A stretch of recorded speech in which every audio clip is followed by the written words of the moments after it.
Tu connais sûrement le canot-kayak, mais as-tu déjà entendu parler de ses origines? Ces deux mots, canot et kayak, désignent deux types d'embarcations distinctes. Parlons d'abord du canot. À l'origine, le canot était un moyen de transport. Plusieurs nations autochtones se déplaçaient d'une région à l'autre en naviguant sur les lacs et les rivières. Pour notre nation, en Colombie-Britannique, le canot-kayak était l'une des principales autoroutes traditionnelles. Nous avions des canots de mer qui pouvaient accueillir entre 20 et 30 personnes. À une époque, ces bateaux servaient même à chasser les baleines. Mais, avant de monter à bord, les navigateurs devaient s'entraîner pendant 4 ans. Ils se préparaient comme un athlète s'entraînerait pour compétitionner à ces Jeux ou comme un Olympien s'entraînerait pour les Olympiques. Chaque nation avait sa propre embarcation avec des matériaux locaux et adaptés à leur environnement. Par exemple, chez les Kanien'kehá:ka, on utilisait un gros tronc d'arbre feuillu et on brûlait le centre du tronc pour creuser un trou assez grand pour que les gens puissent y entrer. Tu dois voyager loin? Emprunte les cours d'eau, c'est l'autoroute.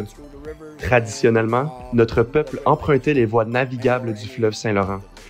Nous pagayons beaucoup sur les fleuves et les rivières, mais aussi sur les grands lacs, de la vallée de l'Ohio jusqu'à Québec. Maintenant que tu en sais davantage sur le canot, parlons du kayak. Il a été inventé par les peuples autochtones du Grand Nord, notamment les Inuits. Comme tu peux le voir, sa forme est différente de celle du canot. Le kayak était une embarcation effilée et, plutôt que du bois, on utilisait de la peau de phoque pour le construire. Ce petit bateau ultra léger et silencieux était idéal pour chasser et pêcher dans les eaux glacées du Grand Nord. Le kayak est très similaire aux embarcations des nations en Alaska. Ils utilisaient le kayak beaucoup plus que nous en Colombie-Britannique. Tu connais maintenant les histoires du canot et du kayak, mais le canot-kayak, c'est quoi? À la fin des années 1800, le canot-kayak devient tranquillement un sport.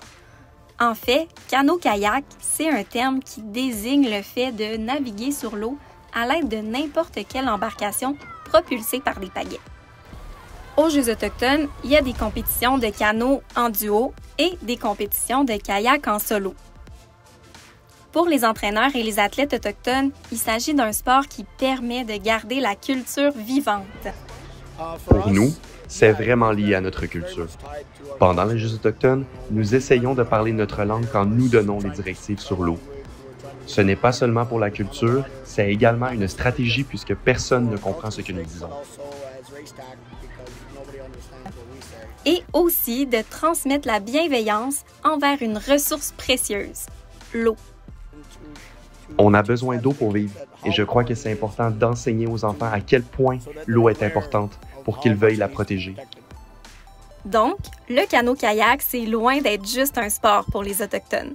C'est aussi une façon de célébrer leur histoire, leur identité et leurs traditions qui sont liées à l'eau de leurs territoires ancestraux.